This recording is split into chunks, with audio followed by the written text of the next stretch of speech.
Thanks, team. And firstly, welcome. Anton, we'll move to you, mate. But Tokyo was quite different because there are actually, a limited number of spectators. Do you want to sort of explain how the whole experience was slightly different this time? Actually, my first Olympic Games, having attended 2 Commonwealth Games before in that same kind of multi-discipline format where everyone's together from a variety of sports, and to then be in Tokyo where obviously it was under this COVID protocol and there was so much, felt like the paperwork Olympics when we first got there, just trying to get into the country and trying to make sure I'd done everything right because I was too scared of mucking something up in my forms and getting kicked out. As far as an Olympics where it was actually quite spread out and quite different to other Olympics anyway.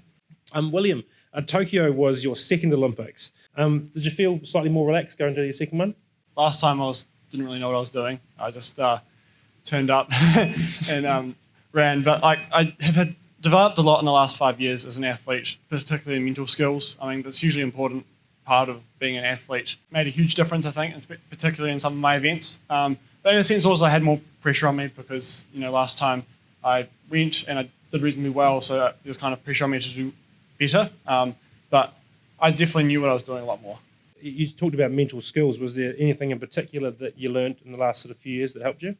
I think a lot of it is quite simple stuff, but you need to practice it a lot to get good at it. I think for me, it's just having kind of simple focuses during my prep and during the competition that I can focus on. So when distractions come, you can kind of bring yourself back to what you're doing.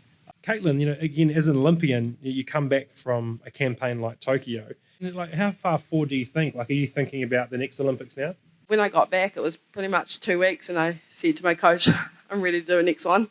I'm not done. I wasn't overly stoked with my performance over in Tokyo. I definitely wanted more. And so I just don't feel done with that yet. And I'm excited where this new coach journey, new technique can take me. And so I've not signed up for Paris. I'm hoping to get to Paris and see where the next 3 years take me.